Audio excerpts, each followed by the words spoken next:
for Tyson versus Tillman. You can see that Tillman is much the senior of the two and the taller. Tyson wasn't the same against Buster Douglas. My reading of it is that Buster Douglas didn't let him throw as many punches. He kept him busy defending Buster Douglas's punches. In any event, there you see Tillman's activity in the two fights that he lost against Holyfield and Cooper, and you can see he throws a lot of punches, doesn't land a lot because he's fleeing as he throws. And there you see the jabs. Tillman will have to throw a lot of jabs, but the plain truth is he doesn't have anything to worry Tyson about. Nevada rules again, 3 judges scoring on the 10-point must, and once again the most important rule, if one of the fighters goes down 3 times in a round, the fight is over. Let's go back up to Chuck Hull. Ladies and gentlemen, the officials assigned for the next bout of the evening by the Nevada State Athletic Commission. The judges will be Chuck Chiampa, Art Lurie, and Dalby Shirley. Your referee is Richard Steele. The next bout of the evening, a co-main event of the night, featuring 10 rounds of boxing in the heavyweight division. Introducing, in the blue corner, fighting out of Los Angeles, California, weighing in at 215 pounds, with a professional record of 20 wins, 4 defeats with 14 KOs. He was a gold medalist in the 23rd Olympiad in Los Angeles, California. Ladies and gentlemen, here is Henry Tillman. And in the red corner, from Catskill, New York, weighing 217 pounds. His professional record consists of 37 wins, 1 defeat, with 33 KOs. He is a former undisputed heavyweight champion of the world, Iron Mike Tyson.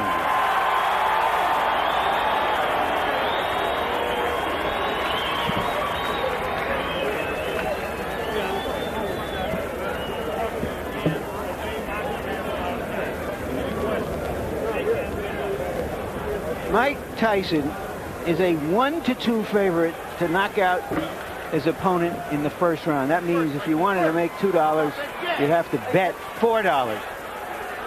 The over-under is 2.5 rounds, the lowest I've ever heard of. That means you can bet on whether the fight goes past 2.5 rounds or less than 2.5 rounds here in Las Vegas. And given the choice of opponents, you have to believe that what the Tyson camp dearly wants for their fighter is one of those 90-second knockouts on which his destroyer reputation was built. You see what's happening here with Henry Tillman, using the ring, using movement. Mike Tyson, I knew he would charge right at Henry Tillman because he doesn't respect Henry Tillman. But in doing so, he may leave himself open because he's trying so hard to impress. You see the right hand by Henry Tillman. Mike Tyson must be aggressive, but he must be careful, not to rush in there. Now, question, how much does that remind Tyson of the overhead right that Buster Douglas kept stuffing into his mouth in Tokyo? Every time that Tillman lands a punch, it reminds him, it brings back that memory. Mike Tyson is a man with conviction. He wants to be impressive. He wants to impress not only himself, but to the critics and say, Mike Tyson was beaten soundly by Buster Douglas. Tillman's idea, move, box, jab, fast combinations, give Tyson angles.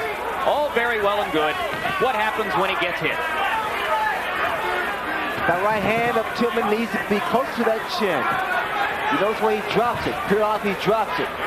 Now, Jim, he's doing the right thing, Tillman is. When Tyson comes inside, if he's not going to punch, tie him up. Break his rhythm. Solid right hand by Tyson to the body. Tillman staggers backward. Mike goes at him, and Tillman grabs and holds on.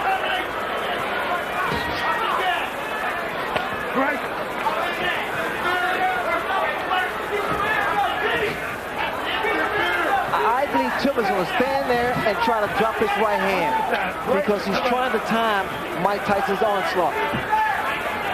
Not that much movement from Tillman now.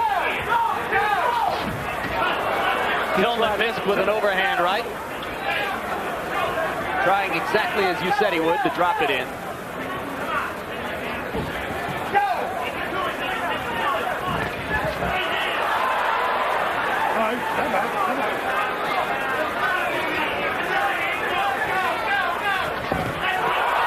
Right to the face of Tillman. grabs and holds on. That one was a bit of a glancing blow. Tillman now is trying to fight Mike Tyson. He should be doing a lot more movement than he is now. He's allowing Mike Tyson to trap him in the corner.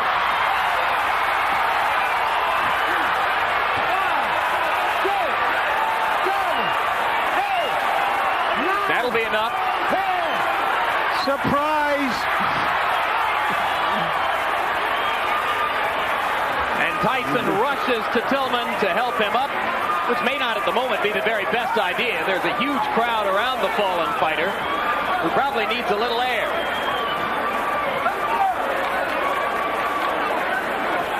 It was a right hand in close quarters to the forehead, and it was quite enough.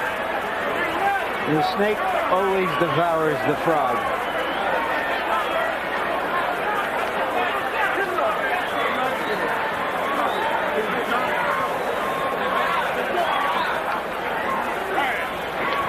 My over-under was 90 seconds.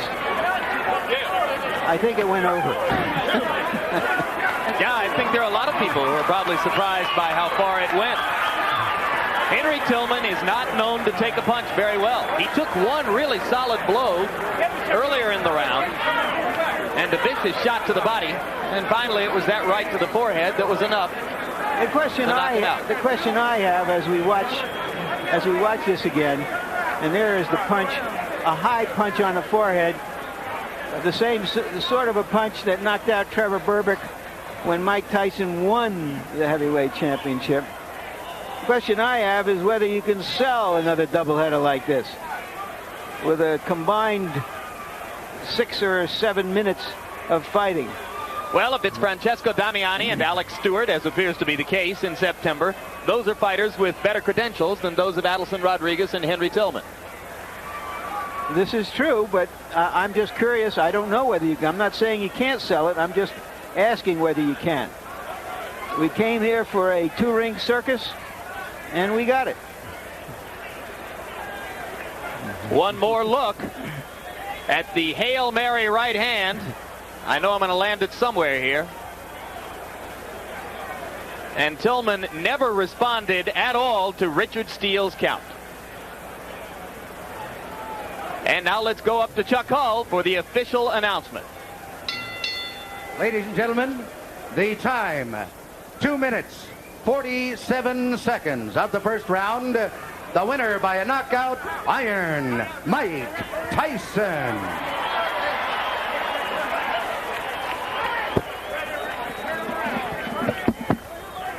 So, referee Richard Steele raises the hand of Mike Tyson. There's Rich Giacchetti. A very successful debut for Rich Giacchetti.